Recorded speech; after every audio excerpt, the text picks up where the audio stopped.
Good enough. All right, perfect. Hello, this is week 7 of the 13th fiscal program for American Prisoners of War. Today we have myself, Chief Biko. All right. Chief, can you hear me? Okay.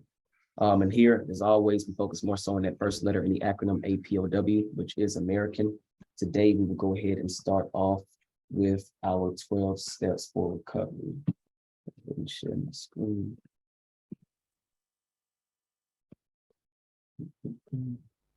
Okay.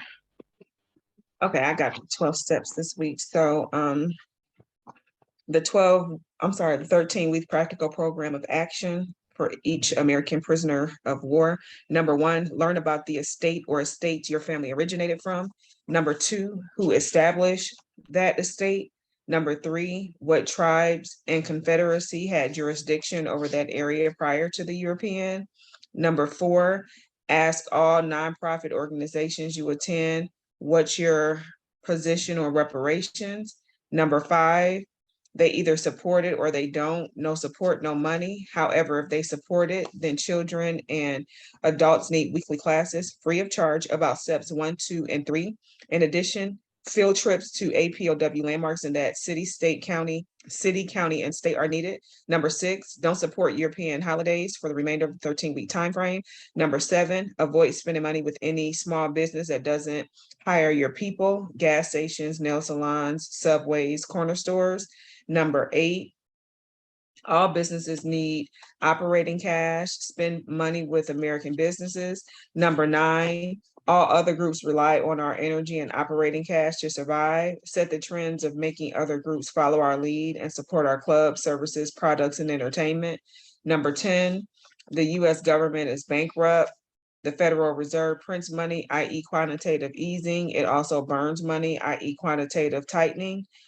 The US dollar hasn't been backed by gold since Richard Nixon in 1971, the Gold Standard Act. The government operates off full faith of its citizens to pay debts and taxes. American prisoners of war no longer have faith in the US government. This is why financial support will be altered, stopped, and redirected. Number 11, teach your kids 1 hour a day about their history on this land. Have them learn about an American inventor. Have them know about our heroes. They should know that the European that conquered the estate you live in. They should know the nation of people prior to the European invasion, militarily and culturally. And number 12, practicing these steps will educate us on the land we're claiming America and attaches us to the history and laws of the US government. Every estate American prisoner of war live in should have steps 1, 2, and 3 advertised via social media, radio, and newspaper. This in 13 weeks, 1 fiscal quarter will bring us together for a common cause. Today, what stands out to me would be number 7, avoid spending money with any small businesses that don't hire your people, gas station, nail salons, subways, corner stores, etc.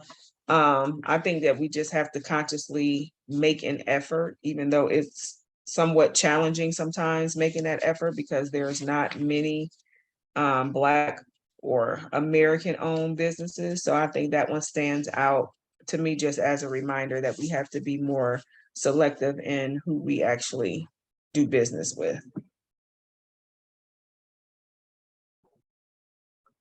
Definitely agree with that. Mine kind of just, I guess, piggybacks off of that one. Probably number 9. All other groups rely on our energy and operating cash to survive. So set the trends to making other groups follow our lead and support, our club services, products. So those pretty much go hand in hand. We know we pretty much, again, create everything as far as trends, what's fashionable, what's hot. So as long as we're doing, what we're supposed to do as far as spending money with our group of people, then I think it'll catch on anyway. So that kind of just, like I said, just piggybacks off of what you said in regards to number 7. Yeah, I'm gonna go ahead and copycat you on that one on number 9. Just all other groups rely on our energy. I feel like once our people, the Americans, really truly understand that everybody's kind of waiting for the next big thing from us, and then the world gravitates off of it and actually consumes off of it and makes money and revenue off of it, that's standing out to me a lot right now. So yeah, number 9, realizing other groups use our energy to move forward is huge. I'm gonna go with step 3 today, which the Confederacy had jurisdiction over that area prior to the European. That just goes in alignment with 1866 first ever hearing that we're about to go over today. Most of us don't understand that we come from confederacies and that we were, through wars, occupied by the European. So 3 steps out to me. Thank you all, chiefs, for sharing that. Next, we'll have Chief Alligator with this week's American Inventor. All right, so this one's going to be it's a little bit of information. Let me share this screen real quick, see if we can do this. Boom, got lucky.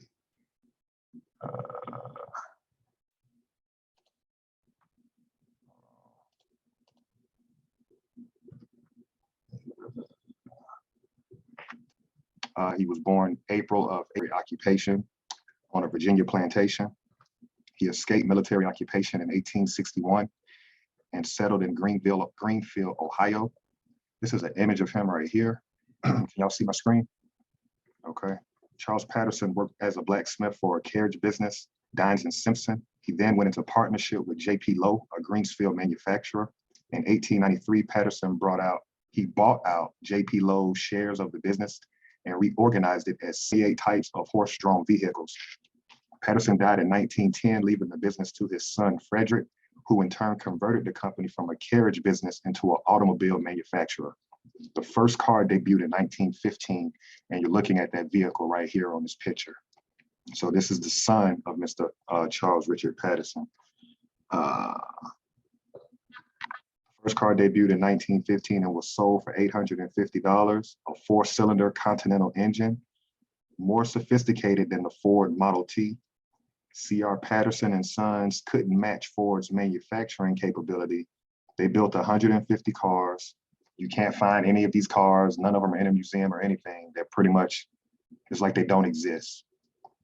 They switched to production of trucks, buses, and other utility vehicle bodies. And in 1920, they reorganized again as Greenfield Bus Body Company, but the Great Depression sent the company down, and the son, Frederick Patterson, died in 1932. So you can see the newspaper article. This was the first vehicle that they made, and you can see once they got their craft together, you can see the difference between Generation 1 and Generation 2. And Ford actually contracted with them to build his Ford Model T car. So Ford gets the credit for inventing the automobile. It was actually us. And this is the newspaper article coming out of Greensfield, Ohio. And this is the car that was deemed more sophisticated than the Ford Model T. This one right here. And again, this is the image of them, of the son. So again, we're just debunking the slave narrative. All of these men are intelligent. They're inventors. We see them in suit and tie. And y'all thoughts on this one? Never surprises me. And just our people looking like gentlemen, suit and ties, as if they just know it. Day-to-day activity. Now, this was a good one, though. Very good one. Just showing, us having our fingerprint in that automobile industry. And then, just the not being able, I guess, to scale it out on that large scale manufacturing, just because we know military occupation, things of that nature. So just another example of, our genius as a people. And like you said, just more sophisticated than the Ford Model T, but they had all of that industrial, revolutionary manufacturing, things going on with that way that they had, to scale that product. So just another example of, our genius. I agree with everyone. just another example of an industry that we don't run, but we're the ones who invented it. So I agree with what everyone else said. Or get recognized for it. That's a great event for this week. Next, we'll have Chief Black Coat with this week's Dr. Woodson quote. All right, this week we're gonna go with the very last quote. So quote 13, the race has great possibilities. Properly awakened, the Negro can do the so-called impossible in the business world and thus help to govern rather than merely be governed. So that was quote 13. Probably went too fast. A good quote for this week. Good quote. Kind of just right in alignment with what we just was talking about with that inventor. She just being able to tap into that potential that we have to create and just create something new, innovative that the world has never seen. Very good quote. I'll go ahead and jump into the legal definitions as well as the maroon historical points. Number one, American, someone indigenous to America. Number two, descendants, one who follows in the bloodline of an ancestor, either lineally or collaterally. Number three, slavery, a situation in which one person has absolute power over the life, fortune, and liberty of another. Number four, prisoner of war, a person, usually a soldier, who is captured by or surrenders to the enemy in wartime. Number five is school, any institution at which instruction is given in a particular discipline, education, and enlightening experience. And number seven, recovery, a return to a normal state of health, mind, or strength, the action or process of regaining possession of something stolen or lost. And lastly, the maroon historical points. Number one was a person escaping slavery, seeking freedom, or breaking the law. Number two, providing unity and a strong defense came first. Number three, maroon leaders were first and foremost military figures. Number four, Maroons established guerrilla warfare, planting sharp sticks in thick grass. And number five, Maroons knew their European enemies' language, defenses, and plans. And that is our legal definitions and Maroon historical points. And last but not least, we'll jump into the Constitution, which will definitely be citing back to today in regards to the hearing, but definitely just want to highlight a few points to kind of set the stage here. All right, here we go. All right, so first and foremost, Article 1, Section 10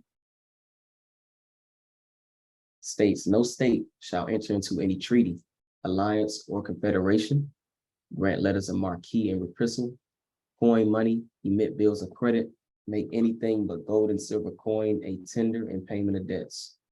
So this is always going to be one of the first contradictions that we continue to highlight every week, because it's clearly saying here within this government's foundational document that established this whole government that only gold and silver coin is tender for payment of debts. So everything that we're using currently, as Chief Quietwater had read off earlier in step 10, they took the money out of the system in 1971 with the Gold Standard Act. So we're no longer using gold or silver, then we're not paying off any debts. So that's the first contradiction that we always like to highlight. We'll jump down to Article 2, Section 2, I believe. And this just highlights the president's power. So the president shall be commander-in-chief of the Army and Navy of the United States and of the militia of several states. So again, most of us may know that the president is the commander-in-chief of the Army, Navy, any of the armed forces in general, but not a lot of us, including myself, before reading this, knew that he had the power over the militia as well. So whenever we're seeing things, these unidentified groups of individuals hopping out of Penske vans or Penske trucks or wherever they may be hopping out of, they're being controlled or being commanded by the president, because he has the power to enact not only the Army and Navy, but also the militia of several states. So again, not just one, but several states, whichever states have militias within them. And last but not least, Article 6, This Constitution and the laws of the United States, which shall be made in pursuance thereof, and all treaties made or which shall be made under the authority of the United States shall be the supreme law of the land, and the judges in every state shall be bound thereby. Anything in the Constitution or laws of any state to the contrary notwithstanding. So here's just clearly stating that the treaty is the supreme law of the land. The hearing that we're about to dive a little bit deeper into pretty much discusses those treaties and how they aren't being upheld by the United States. So again, that's a direct contradiction of what we're about to be listening to in this 1866 Indian Treaty hearing that was held, I want to say maybe 2 weeks ago at max. I want to say maybe 3 at max, but not long at all. So just some things to kind of think about, have on your mind while we go ahead and continue to just rip apart this whole narrative of, you know, who we are and who is supposed to be, I guess, puppeteering as the Americans. So we'll definitely jump back into it. I think I had it paused last week at where we stopped, because I think we only got 3 minutes into the hearing before we had to go ahead and start shutting some stuff down. So we'll just play a little clip. And geez, we're going to be stopping after each speaker, correct? After they get their spiel.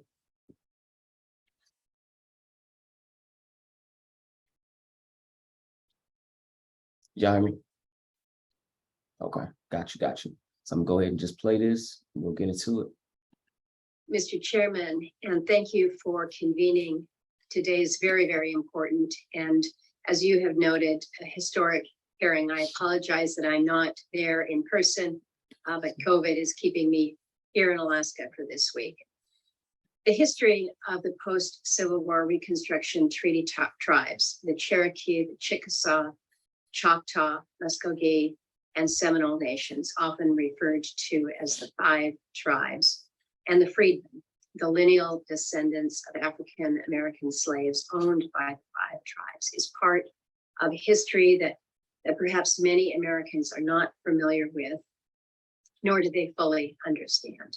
It is a complicated history of injustice and of sorrow for both Indian tribes and African Americans. And as you have noted, Mr. Chairman, this can be an uncomfortable discussion. It can be uncomfortable to talk about what was brought on by the federal government's own policies of forced removal of Native peoples from their ancestral homelands and the enslavement of African peoples. I understand that each of the 5 tribes has a very unique history with freedmen based on separate treaties with the United States. So I am interested in learning more about what these treaties entail and the obligations of both the tribes and the federal government to freedmen descendants. So I do want to say how appreciative I am that the Indian Affairs Committee is examining this history, and that the 5 tribes and the freedmen descendants are here, along with the Department of Interior, to have a constructive and, again, a respectful dialogue about how we might move forward together. This is indeed long, long overdue. I agree with the chairman that we should task the GAO, the Government Accountability Office, with investigating what federal services the freedmen receive and should receive in the future from the federal government. And with that, I turn back to you, Mr. Chairman. Again, thank you for convening this very important and very substantive hearing.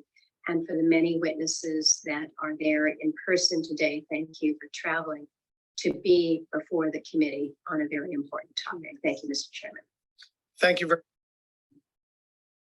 All right. So I guess I'll go ahead and just pop it off. First thing that stood out to me, she classified the freedmen as African Americans. I'm going to go ahead and just pull up that document in case any of our viewers from last week did not see when we pretty much debunked that and identified who the actual freedmen were. They were actually just refugees. It said nothing about African Americans. It said nothing about colored, Negro, Blacks, any reclassification term that they wanted to deem or put on us. So I'll make sure, go ahead and pull this up. And again, I think that was going to be I want to say exhibit number 6 or something like that we had from last week. So again, here, 1 year thereafter, the Bureau of Refugees, Freedmen, and Abandoned Lands. Go ahead and continue to read, to which shall be committed as hereinafter provided the supervision and management of all abandoned lands and the control of all subjects relating to refugees and freedmen from rebel states. So we clearly pointed this out last week. Freedmen from rebel states, freedmen, those meaning, again, or we just skipped the rebel states. We were never a part of this government at this point. So any people coming out of this rebel states mean that they had to be a part of this government. So why do we continue to attach ourselves to this freedman term if we weren't a part of these rebel states? Is beyond me. Refugees and freedmen is clearly saying are those that were actually fighting against their own government. Their own government meaning they were a part of it. Again, we were never a part of this government. So how can we continue to attach ourselves, or why do they continue to attach us as well? As he just stated, African Americans being freedmen. So that's just the first question I'll pose, and that pretty much just rebutes or contradicts exactly what she's stating. So she says she likes to, would like to hear more about these individual treaties from these 5 tribes, but she clearly doesn't have a clear understanding of what the Freedmen's Bureau Act is and who it's for, because she's attaching African Americans to freedmen and vice versa. So I'll let you all kind of build off that as we go.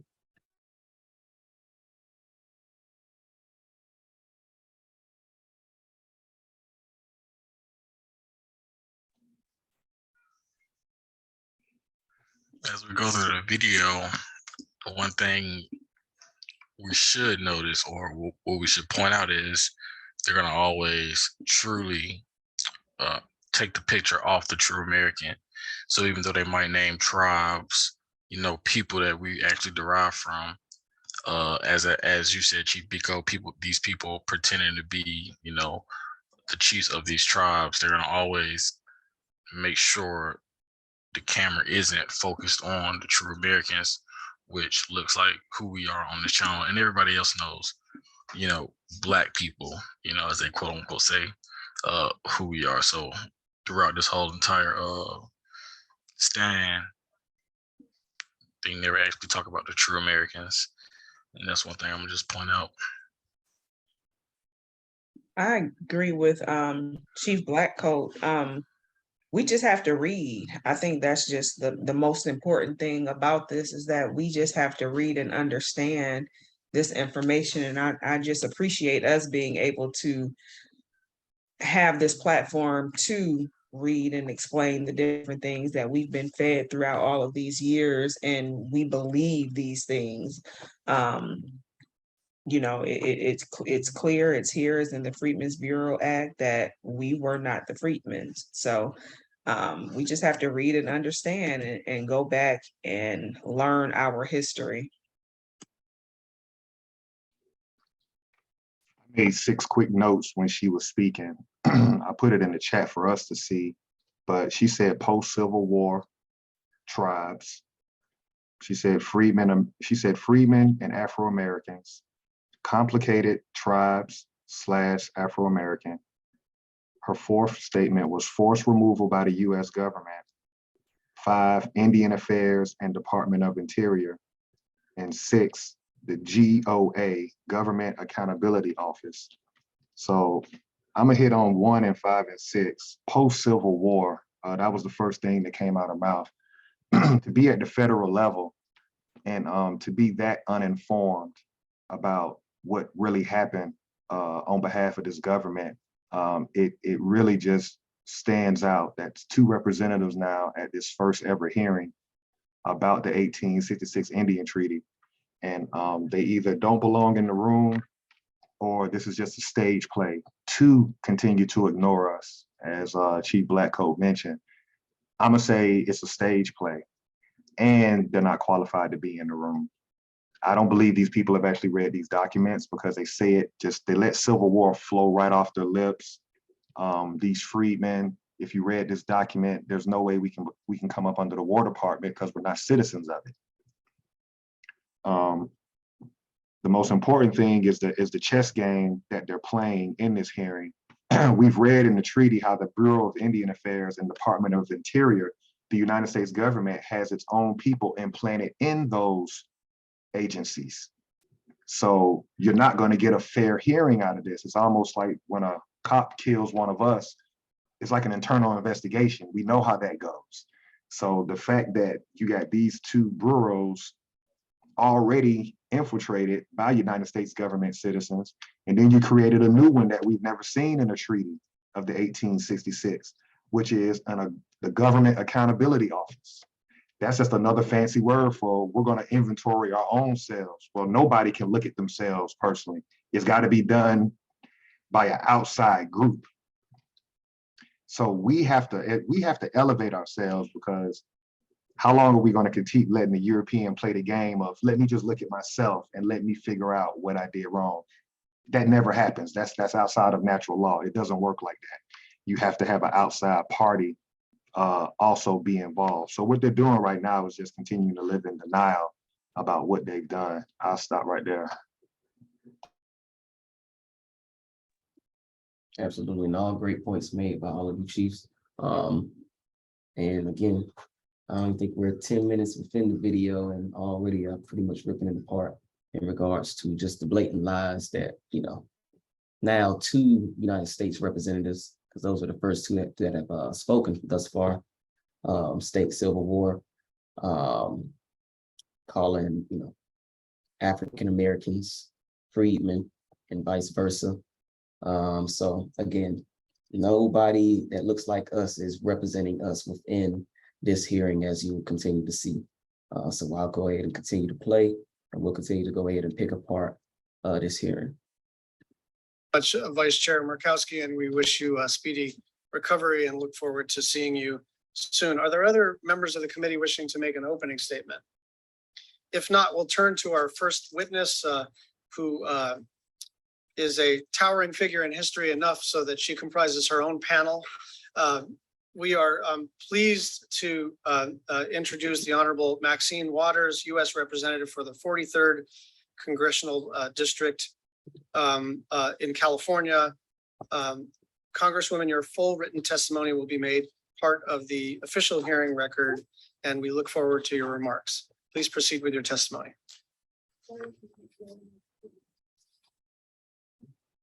Vice Chair Murkowski and members of the committee. Today, I'm here to discuss an issue I care very deeply about, but has been ignored for far too long. Many remain unfamiliar with the history of those who came to be known as the Native American freedmen and the ongoing plight of their descendants. The freedmen were Black individuals who were enslaved by 5 formerly slave-holding tribal nations and were forced to walk and suffer on the Trail of Tears alongside their slave masters. A year after the Civil War ended, the 5 tribes agreed to abolish slavery and accept freedmen and their descendants as full tribal citizens under the 1866 treaty agreements they made with the United States government.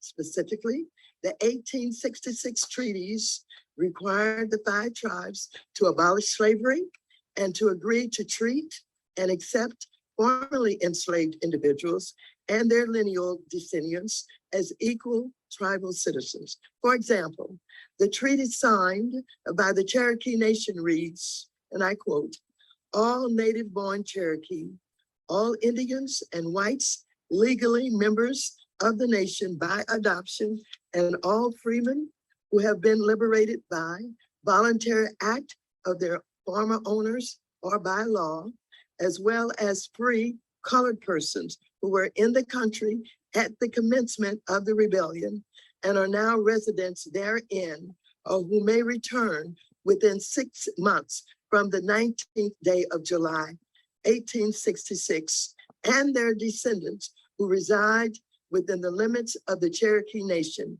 shall be taken and deemed to be citizens of the Cherokee Nation, quote unquote. The four other tribes all signed similar treaties. Despite the fact that these treaty obligations still exist and are binding on the five tribes beginning in the late 1970s and early 1980s, the tribes began to take formal actions to take away the citizenship rights of descendants of freedmen. For instance, in 1983, freedmen were prohibited from voting in Cherokee Nation elections and received letters informing them that their citizenship had been canceled. In 2007, the Cherokee amended their constitution to limit citizenship to only individuals who were, quote, Cherokee by blood, unquote. These actions led to years of litigation that was finally settled in 2017 when a federal district court judge ruled in favor of the freedmen and their right to citizenship. In this ruling, the judge stated, and I quote, in accordance with Article 9 of the 1866 treaty, the Cherokee freedmen have a present right to citizenship in the Cherokee Nation that is coexistent with the rights of Native Cherokees, quote unquote. Following the court decision, which the Cherokee Nation accepted as binding, the tribe has taken actions to comply with the decision and ensure that descendants of freedmen are treated as equal citizens. Before my committee, Cherokee Nation Principal Chief Chuck Hoskin testified that these actions have made the Cherokee Nation, quote, a better nation for having recognized full and equal citizenship of freedmen descendants. Despite the actions of the Cherokee to right the wrong inflicted on its freedmen, the descendants of freedmen of the other four tribes continue to be denied tribal citizenship and other basic rights associated with citizenship, like equal access to federally funded affordable housing. My committee even heard testimony last year that freedmen have even been denied access to life-saving vaccines during the ongoing pandemic. It was this testimony that prompted even the Biden administration to designate all Seminole freedmen as eligible for healthcare services, including the COVID vaccine, through the Indian Health Service. However, this only decision only applies to Seminole freedmen and not freedmen from the other tribes. We know that equal access to housing sits at the heart of many of the racial and economic injustices we continue to see across the country today. As chairwoman of the House Financial Services Committee, I recognize that Native communities face some of the worst housing conditions in the United States. It is also important to recognize that the legacy of land and cultural disenfranchisement has created and maintained these circumstances. That is why I propose providing $2 billion for affordable housing in tribal communities in my Housing is Infrastructure Act, and why I'm moving to reauthorize NAHASTA with language that ensures that descendants of freedmen have equal access to these resources, as the 1866 treaties promised. When Barney Frank, my predecessor, was chairman of the House Financial Services Committee, he recognized the plight of the freedmen and was a staunch advocate for their rights. I worked closely with him on legislation to prevent tribes from disenfranchising their descendants. As ranking member and now chairwoman of the committee, I continue that fight for justice for the descendants of freedmen. Currently, there are tribes that are implementing federally funded programs in a way that actively discriminates against descendants of freedmen in direct violation of treaty obligations. Congress has every right to ensure that federal funding implemented in compliance with all relevant obligations. We must stand by the rights promised to freedmen and the treaties that guaranteed those rights over a century ago and hold these tribes accountable. I'd like to say how proud I am of the descendants of Native freedmen who have never wavered in their fight for human dignity and equal recognition, even when it seemed no one would listen, even with the growing movement for reparations that recognizes the forced and uncompensated labor that built this country and the riches amassed because of it. It seems that the fight of the descendants of freedmen still has never been rightfully acknowledged and affirmed. This pandemic has made clear that the ongoing discrimination of the freedmen descendants can literally mean the difference between life and death for descendants of freedmen who have been denied COVID vaccines. So I urge the distinguished members of this committee, we must honor our word as a nation and uphold as honorable people the obligations of these treaties.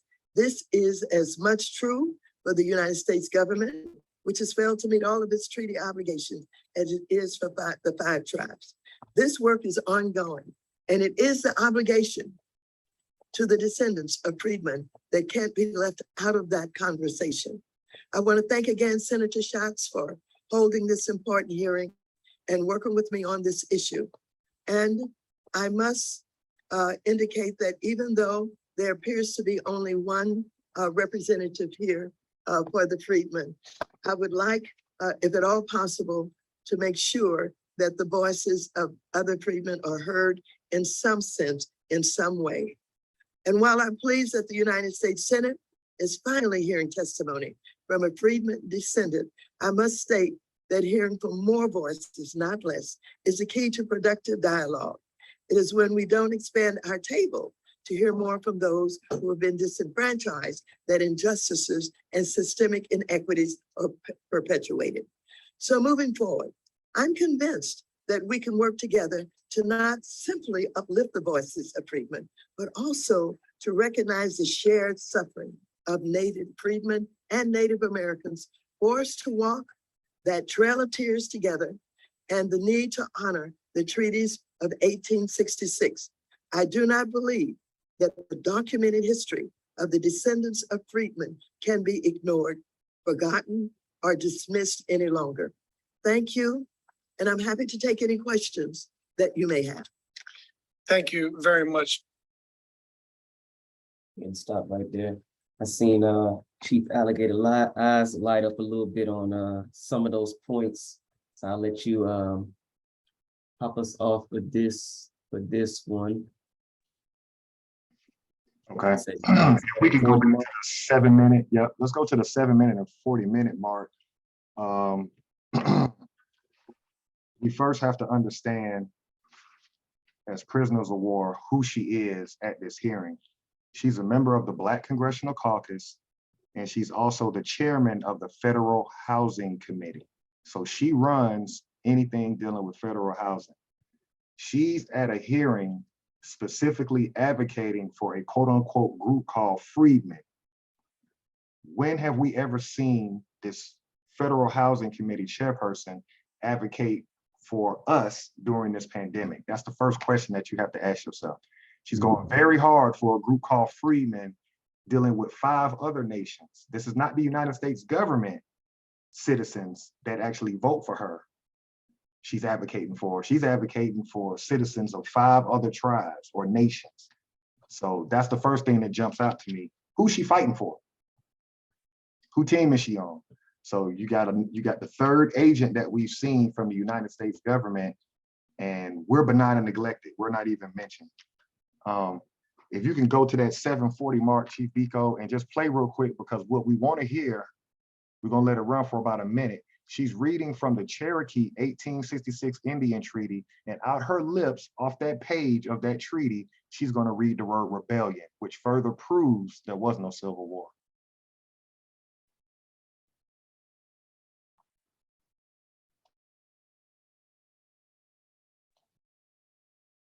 It's on mute.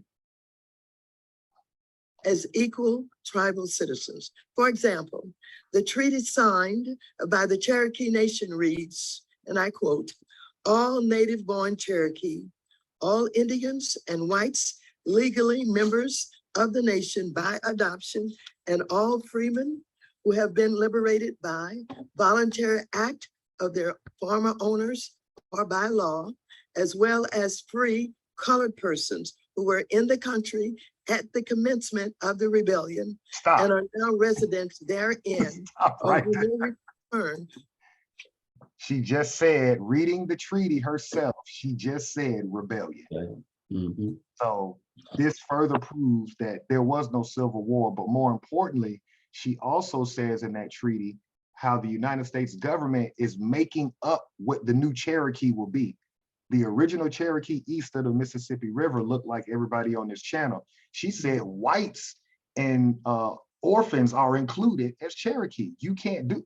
So you're going to make up what the new Cherokee Nation is in Oklahoma, but then you're going to turn around and try to discriminate on freedmen, whatever this is. It's all fugazi. Y'all want to build on that?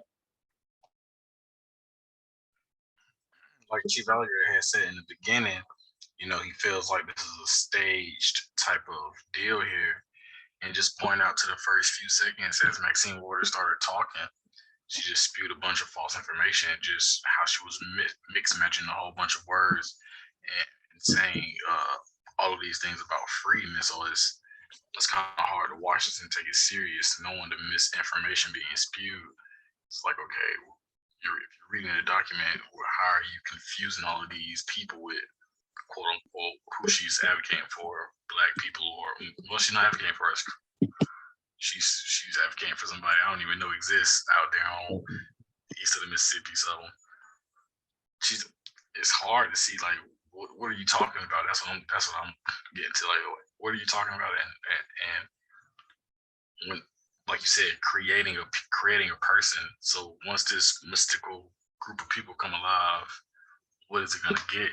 And it seems like it's gonna be going towards, you know, Europeans that claim, you know, these tribes, these $5 Indians. I agree. Also in regards to just the representation, like you said, she's going extremely hard for this cause. And for what? You know, for what are we getting out of it? Is there anything specific for us? And I just think again, the fact that she is a member of the Congressional Black Caucus, it's an agenda. It's definitely an agenda for them to benign and neglect us even further. So for her to even participate in this is kind of like another slap in the face, as it always is when it comes to us being represented properly. And being a representative of the Black Congressional Caucus, you know, that word black stands out pretty bold there. And the group of people that's called black seems to never be being talked about. So it's like, Even by the again, representative. what are you talking about and who are you talking about? No, but definitely one thing stood out to me. She kept saying Native American freedmen. It kind of just highlighted to you all's points. They're creating this, they're creating this fictional person that's really, you know, wearing a mask as us, the real Americans. So Native American freedmen, again, like Chief Alligator highlighted, you're bringing in, you know, white citizens and white peasantry class and these other different groups of people that's claiming to be our, you know, actual names, our tribal names. But again, we're not being mentioned in regards to any of these sections. I did want to go ahead and just pull up that Indian treaty to show that that same language is going to be in all of the treaties as far as just rebellion. So it's not like it's just, you know, associated with one, the late rebellion. So it's going to be, and as she stated, most of these treaties with these different, you know, quote unquote nations now are going to have pretty much have the same language. And as you can see, they all call it a rebellion, a late rebellion. Nothing in regards to civil war or anything of that nature. So again, just major lies being told by 3 now members of the United States government. first three people that we've listened to speak have been members or representatives of the United States government. So again, they're just playing on these people's ignorance pretty much, because how can you read a document stating that it's a rebellion, but yet you're saying that it was a civil war? The two don't make sense. Right after the Trail of Tears, and it seems like they just want to continue with that one little story they teach in schools, the Trail of Tears, and it's like, okay, we get it, the Trail of Tears. What else was going on? Why did these people have to move west? Have to take that trip? And it, again, just the false information. It's just like, okay, we get it, get the Trail of Tears. What are we really talking about here? And what they're trying to talk about is the actual split of the family. But again, just not talking about the niggas still on the southeast. Talking about everybody on the west, or whatever they created over there in the west. And it's like, what's up with all this representation for them, all this money? And because the ghetto kind of still looks like where they live. They probably live however they live, but the ghettos don't look much better, and back to kids having to sell water. Those are Black children, Maxine Water, Black Congressional Caucus. Just little things that I'm just like, what are we talking about? Can you do another search while you got it up, Chief Biko, on abolish of slavery? Because we never read that in the treaty. So they're talking about they're trying to put slavery on the tribes. And maybe we overread it. 2 Article 1, either slavery or involuntary servitude, otherwise than in punishment of crimes. So pretty much the same verbiage that we see in the 13th Amendment, which again states nothing about Black people, colored, Negro. It just says slavery and involuntary servitude. So again, trying to attach ourselves to these terms is what's really going to fuck us over as a group. And you see, they're doing a great job as far as these 3 representatives from the United States is trying to freedmen, African American, freedmen, Blacks, like they're trying to make you subconsciously think that freedman is you, when in actuality it's not. They're very specific when it comes to our group of people, because we are always left out of things. It doesn't say. I know, like they're just lying about the freedman part. Blatantly lying. Blatantly lying. Can you put in abolish in the key search real quick? Yeah. Because that list looks like they're saying moving forward, you can't enslave. But let's look up abolish, because she used the key term abolish slavery, as if that's what if that's what was going on. And nothing in there. Okay, so we know that they weren't enslaving because they didn't use the word abolish. Abolish means to stop.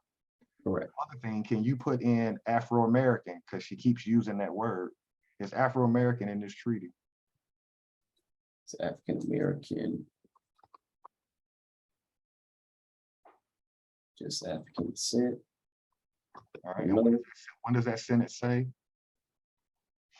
Right here, let me see. Choctaw and Chickasaw nations respectively shall have made such laws, rules, and regulations as may be necessary to give all persons of African descent resident in the said nation at the date of the Treaty of Fort Smith and their descendants heretofore held in slavery among said nations, all the rights, privileges, and immunities, including the right of suffrage, of citizenship, of citizens of said nation, except in annuities, monies, and public domain claimed by or belonging to said nation, respectively. Okay, now let's put in Negro real quick. So that's referring to the person of African descent. Put in Negro. All right, what's it say about Negro? So said nation further agree that all Negroes not otherwise disqualified or disabled shall be competent witnesses in all civil and criminal suits and proceedings in the Choctaw and Chickasaw courts, any law to the contrary notwithstanding, and they fully recognize that the right of the freedmen to a fair remuneration of reasonable and equitable contracts for their labor, which the law should aid them to enforce. And they agree on the part of their respective nations that all laws shall be equal in their operations upon Choctaws, Chickasaws, and Negroes, and that Stop right there. We're talking about 2 different people. Mhm. in this paragraph right here. You're talking about Negroes and freedmen. Mhm. So we read over this when we went over this treaty. You got Negroes, you got freedmen, and you got people from African descent. All right, what they're not talking about is the Negro, because the Negro has the right to participate in their civil and criminal court system and their civil and criminal suits and proceedings in the Choctaw and Chickasaw courts. They're not talking about that person. That's the free disenfranchised person who's originally Cherokee from the East Coast. Now he got caught up in the Trail of Tears going west, but he's not a freedman and he's not of African descent. So he's Negro. So he can maneuver through our system just like Choctaw and Chickasaw can. Y'all want to build on that? That's sovereign. they're leaving out. They're leaving out the Negro. Leaving out the sovereign person, the person that's original to the land. So like you say, that's a great point. They highlight the freedmen, they highlight the African American, the African now turned United States citizen, basically. But they do not highlight the Negro. And as you stated, they have equal in their operations, Choctaw, Chickasaw, and those who don't want to be considered within these nations because now they're being pulled up underneath this umbrella. So that's a great point there. You had something there, Chief Blackcoat, Chief Hardwater. I agree with both of you. I think, again, it just comes down to them just writing us off, basically. I think that's what it just all boils down to, is them just the word play, just the straight omission of us, basically, is what I pick up on that. And I just want to kind of read down a little further. So upon Choctaws, Chickasaws, and Negroes, and that no distinction affecting the latter meaning the Negroes, shall at any time be made, and that they shall be treated with kindness and be protected against injury. And they further agree that while the said freedmen, now in Choctaw and Chickasaw Nation, remain in said nations respectively, they shall be entitled to as much land as they may cultivate to support themselves and family. So it sounds like the Negro, different groups of people. Sounds like the Negro just has what he always had, which is basically sovereignty. Like, we know this your land, so whenever y'all pass through, we gonna make sure y'all get y'all respect. Any of this land y'all really want to claim, you can claim. But outside of that, everybody else, y'all structured in these sections, things of that nature. One thing that always went through my mind while reading these documents is when they would describe the Choctaws or Chickasaws and then say Negroes. That question in mind was like, okay, well, who are the Negroes? Knowing today, nigga, so it's like, oh yeah, so great point pointed out by Chief Deco and Chief Alligator with that's also Americans that got lost in transaction. Whatever was going down, what they refer to Trail of Tears all the time. Yeah, just caught up in the mix of it, and now we can't identify you, but you have all the privileges as the rest of the said nations, because we know we can look at you and tell, okay, he American Negro. And I got a question. So if we know that they reclassified us, let's just say every 50 years, every 30 years, we know that one of our classifications was Negro. So if we're just jumping to every time they changed our classification, whether it be Negro to colored to Black to African American, if we just go back to the derivative, who's representing us again within this hearing? Negro. Nobody. She said freedmen, and they're talking about the Native Americans. Right. But what about the most important piece in this whole, hearing that isn't being represented? So again, somebody make a note on this, Article 4 with the Negro, so we can add this to the video when we finish. I just want to throw a reminder out about what they called the Seminole, which was really tribes under the Creek Confederacy that were collapsing during the wars, and why they were sending us west. Everybody that didn't go west, that's when they just started name tagging.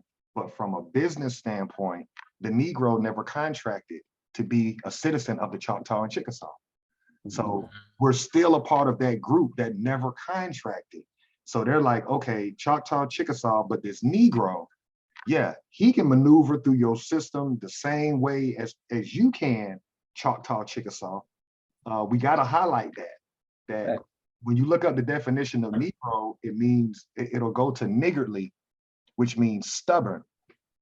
Hmm. European was looking at, there's a group of people in America that do not do business with us. And they said we were niggardly. And that's what Chief Blacko that highlighted. I know you highlighted that before. It's like, yes, the stubborn, like they're unwilling to, compromise. It just makes sense.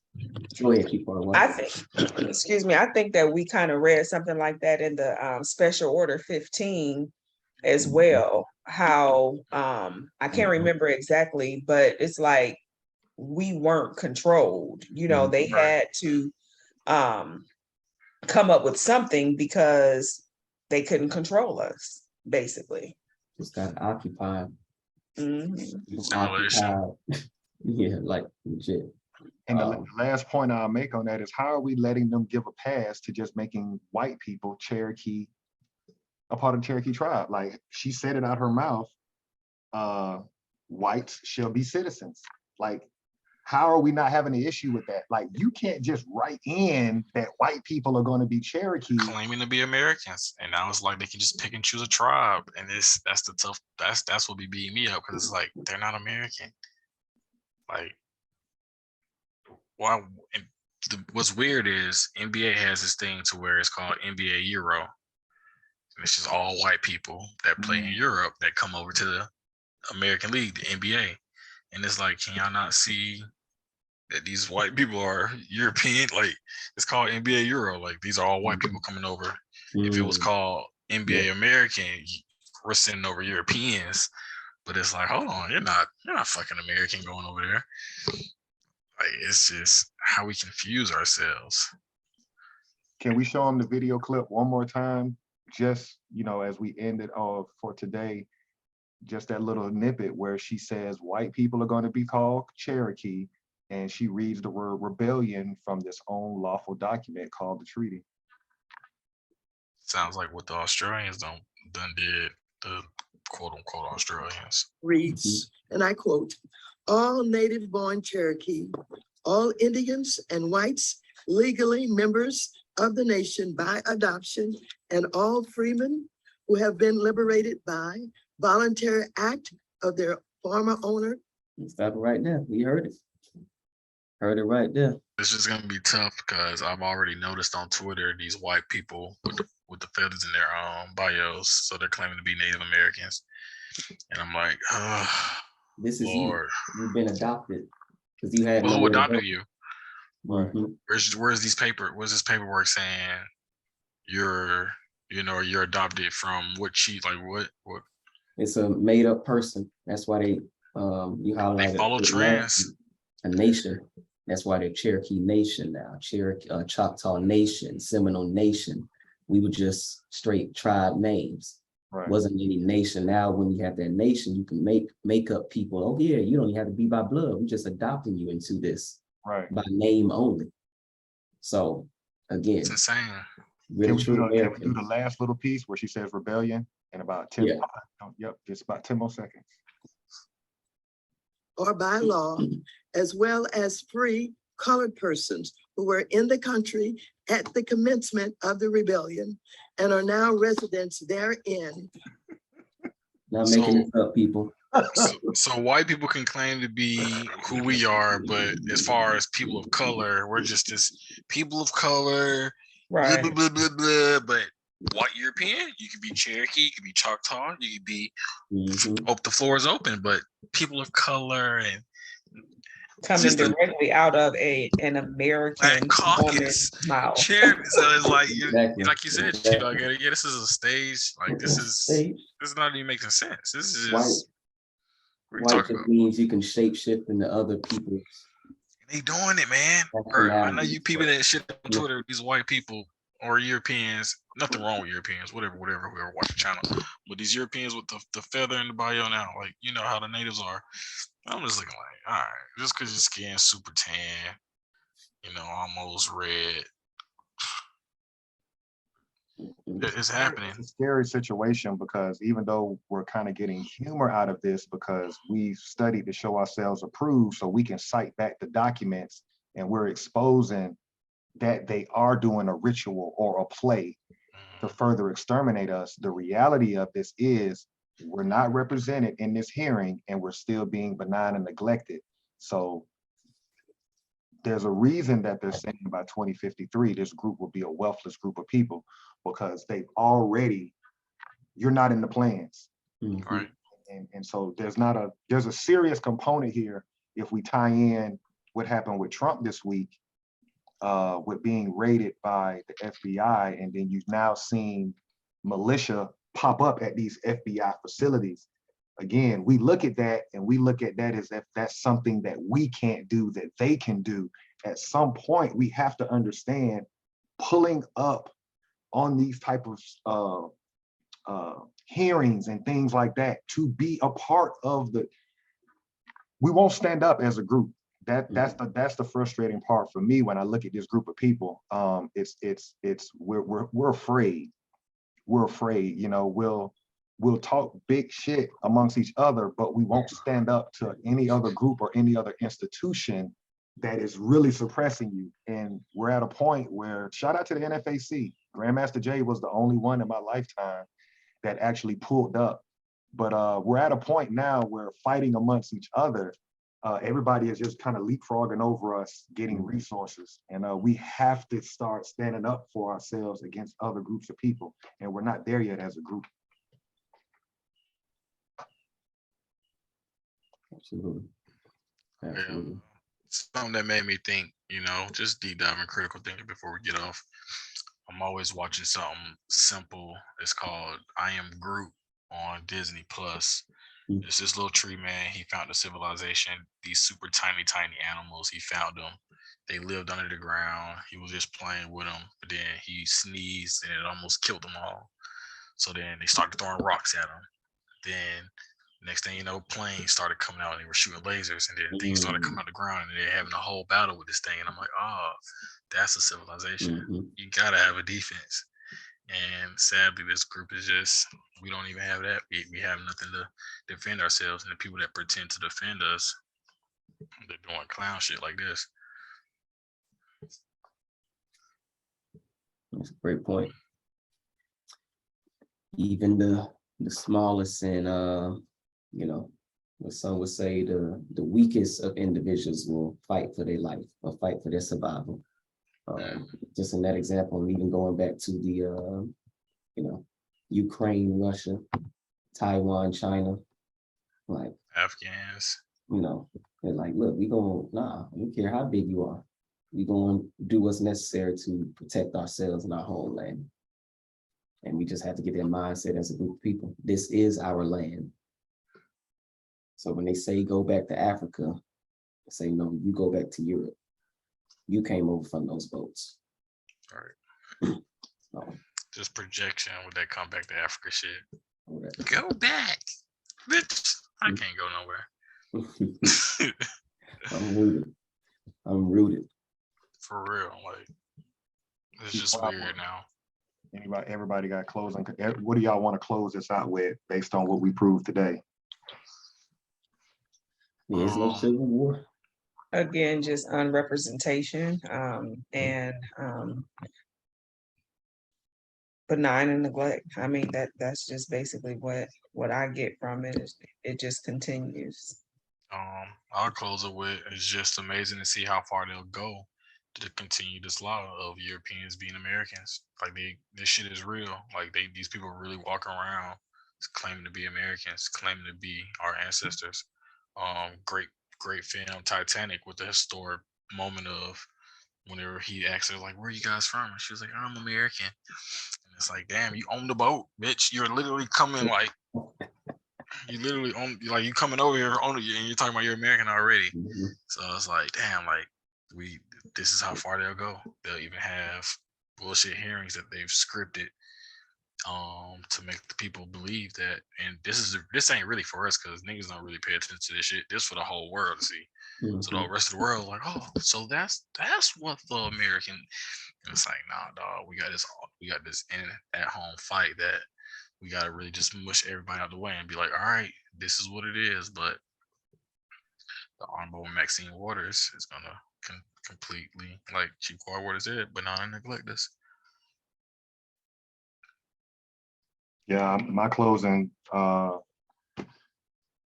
to a point where we have to check these other groups of people. We're never in the room when the business is being talked about. Yeah, this is on the world stage, and we're at a point where we can't wait on other people to do it. I believe that the people on this channel, I think we need to correspond with Maxine Waters. I think we're the most qualified amongst our people. We can sit online and we can talk about it, and we can, you know, there's a lot of channels talking about that we're American and different things like that, but we've studied to show ourselves approved. So at this point, if you feel that you have the freedom to petition or have a request from a public servant, then what's stopping you? I know from my own personal experience, I've walked many of battles in the public arena, and our people are scared to do that. So I think that's a charge on us because we have done the work to contact this member of the Black Caucus. And you need to add some qualified people on this hearing, the next hearing that you have, because everything y'all saying is inaccurate, and be able to educate them and hear what their response is. That's going to be the key, is how do they respond? How does the Black Caucus respond? Do they go in denial? You know, do they try to brush us off and try to put fear tactics? It still doesn't change the truth. You read it yourself, Maxine Waters. We got you. You read directly from that Cherokee Treaty, and it did not say Civil War. Mhm. I think the biggest thing in closing is the people have to stand up. If you're waiting on these ritualistic pseudo public servants to represent you coming out of the Black Caucus, they haven't done so since 1971.